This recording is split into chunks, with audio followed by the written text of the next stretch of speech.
MMAViking.com here with Halli and Gunnar Nelson. Welcome, guys. Thanks very much. Thank you.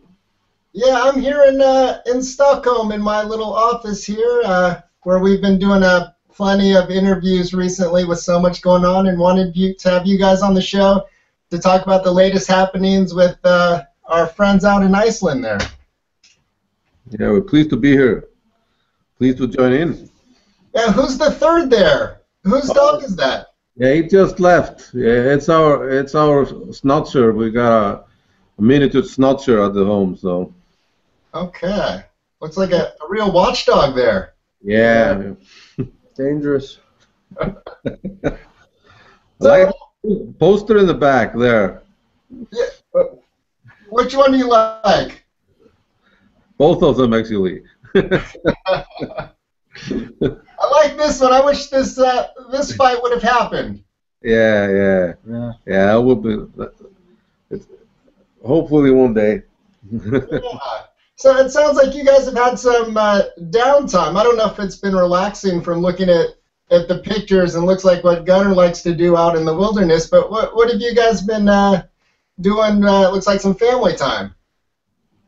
Yeah, just obviously I like to go out and have some fun, ride and stuff like that. But yeah, it's been some good times now lately. A little bit more with the family, and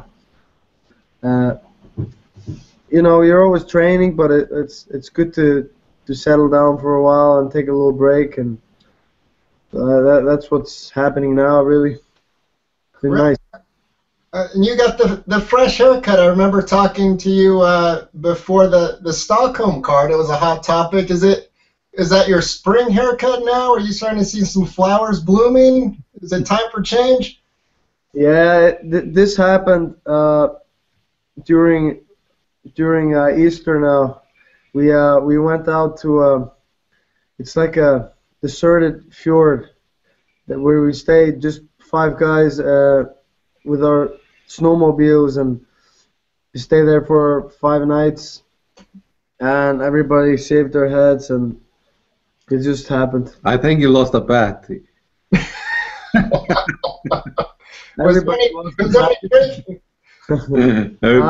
Was there any drinking involved when the heads were shaved, or was it just good wholesome fun? There was. There's no comment on that.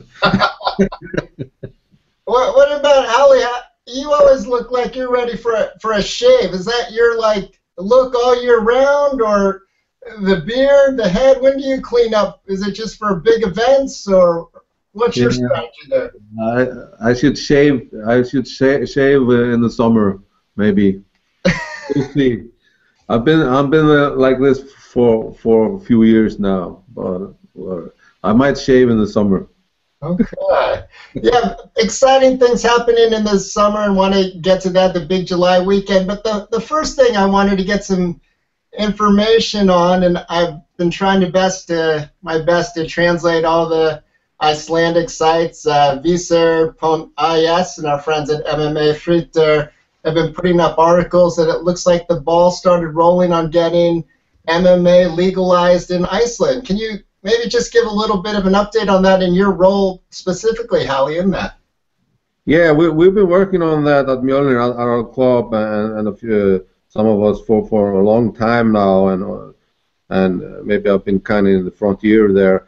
But the thing is with MMA in Iceland is it's not illegal. There are no laws on it, but or around it, but there are laws against pro boxing. Laws that were established in 1954, 56, or something like that, that banned boxing, and they were set for pro boxing at that time. Obviously, some different times now. Later, they allowed Olympic boxing, like around 2000, and obviously, there's been other combat sports that involve punches and kicks, like karate obviously allows kicks to the body, and taekwondo, like they've got knockouts there. So So the laws obviously, like it looks to us, they apply only for pro boxing. But we didn't wanna we didn't wanna start MMA competition or anything in Iceland unless we had a governing body around it. So our idea is like in Sweden, we believe that in Sweden they did a good job there, and we look to them as a role model for what we are trying to do here. We want to establish a governing body around MMA to secure the health of the fighters and have MMA here as safe as possible, but still you'll be able to do that. So now we have a senator, one of the congressmen here is gonna put a bill in front of Congress in hopefully in the fall to allow MMA and to put a governing body around it. And he has already asked the Minister of Education and Sports for a report on the Swedish model and the experience of Sweden on MMA. So from what I understand, like you in Sweden went through tough times around 2006. You had to listen. Of course, people are concerned about brain trauma and blows to the head. Obviously, it's a dangerous sport. It can be, but all the stories that people told about all the predictions, the terrible predictions about people being put in wheelchairs and coma and brain dead, nothing of that has happened. There hasn't been any dangerous or any serious injury in Sweden in MMA, I believe, not a single one. So and there have been around probably 3,500, 4,000 fights in Sweden since 2006. So I'm guessing like we would need probably many years to go anywhere near that. I mean, the Swedish population is about 30 million, is it? 9 million, yeah, 9, 10 million. 10 million. I mean, it's 30-fold Icelandic population, so it's around 10 million. So it's like 30-fold Icelandic population almost. So if you look at that numbers, that would be I know that's not maybe a right way to look at it, but compared to that, that would take us around like more than 2 centuries to get as many fights in Iceland. So it seems to be a pretty safe sport compared to many things, even though the danger is there. And that's why we want a governing body around it. And hopefully this will happen in the fall. Okay, so you're looking at an independent group to govern mixed martial arts, not just like the establishment of, like I noticed that Iceland is now part of the International MMA Federation, but you're talking about another governing body that would oversee those. Not necessarily, more like maybe the governing body isn't the right word.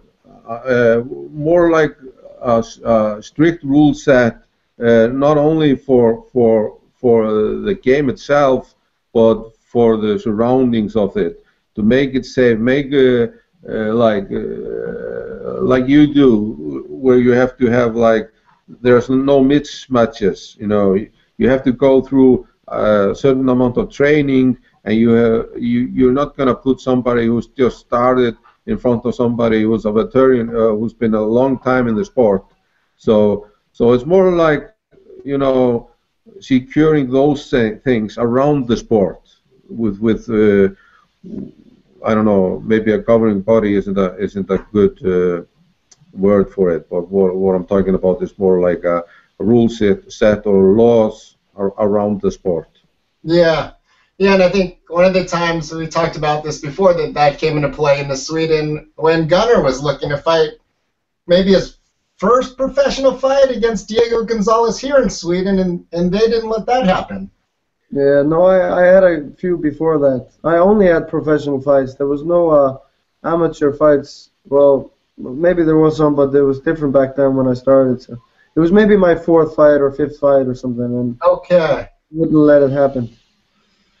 Right. Okay, so it sounds like something will be put forward later this year, and that might be something that could just be immediately signed off on, and then I guess the establishment of the actual body to oversee MMA or guide MMA would move forward at that point. Yeah, probably. So UFC in Iceland 2016. That's what I'm aiming at. Do you think that's a reality? Yeah, it is, and we know, of course, that UFC is interested in having MMA, having shows all over the world, so that is a strong possibility in the near year or two if we get this legalized. Is there a specific venue that you have in mind or can envision this happening? Well, there are venues, but not as big as you have in Sweden, though. But I could see this happen at least 2 or 3 places, easily with maybe 5,000-6,000, and maybe with some changes up to 10 or 12,000. Fantastic. Yeah. Oh my, that's very exciting. Yeah, I think I sent you pictures of the Alexander Gustafsson setup. I know potentially, Gunnar, you were going to come out, and just wondering if they had any 40,000 seat arenas, but it sounds like you got some solid 10, 12,000, which it's kind of the going size, even smaller than that for these fight night cards, which a card in Iceland would be probably with the time difference. Yeah. It's always a time difference that is an issue. But the value was good. Last question about just MMA in Iceland. Are there any amateur MMA matches or like shoot fighting matches happening? Or are you trying to stay away from even the lowest levels of what's classified as MMA? Yeah, there's nothing at the moment, nothing that's could be called MMA. We don't want to risk anything and get somebody against us. We just want to get this rule set before we do anything, and then we can just do it professionally and do it well, and that's what we're aiming to do. So, even though there's no rules at the moment, it's just better to have rules, and then it'll be undisputed, you know. Yeah, do it in a professional way and responsible way. Okay. Gunny, I don't know if you've really, I've heard you spoken too much about your upcoming fight, but it seemed like this targeting a U.S. card was something that you and your team have always talked about, and now it's happening. What are your thoughts on heading out to Las Vegas in July? Yeah, I'm very excited. I think I think this camp is going to be great as well. We're all going to be together and training in Vegas, and I guess it's the biggest card of the year. Conor is headlining it, and I'll be fighting Hathaway, and he's a very tough opponent. I've been watching him for a long time, and I'm very excited to face him. Yeah, it's interesting, the Hathaway matchup, but another guy, and everyone they put in front of you in the UFC so far are just massive welterweights. Yeah, they middleweights. Yeah, they're good-sized middleweights cutting down to welterweights. Why do you think that is? Do they just like the contrast of seeing the UFC 1 type of matchups with the little guy against the big guy, or why do you think they do that? Yeah, I don't know. I think maybe most of the guys in there are that size, to be honest. but maybe he's one of the biggest. He's tall as well, but yeah, I don't know. It's kind of weird, I guess. Do you guys have any history together? Have you bumped into each other at events or ever rolled together? Yeah, we've fought on The same the card. same card before. Yeah, I've met him, yeah, but I don't know him at all. Okay. He's talking about your buddy, your training partner, Conor McGregor. Have you watched any of these embedded series and seen some of the shenanigans your friend's up to? Yeah, I've seen some of it. We watched them. A lot of fun. What do you think about like grabbing someone's belt? Is that a Gunnar Nelson move too? If you were in that position? No, that's Conor McGregor. That's his move. Unprecedented move. It's very, huh? It's an unprecedented move. I mean, I've seen like Chael Sonnen has made his own belt and called himself the champ, but actually taking a real belt from a champ. That's a whole new level. Yeah, Conor is something else. He's unique, right? Is this something that it has always been in Conor? He would be at this level like back in the day, or is he taking his moves like to a whole new platform?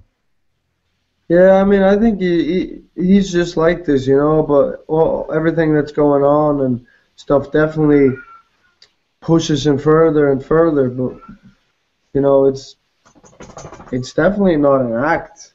It's just he's just like this, you know. It's just I bet he's living every single moment like to the fullest.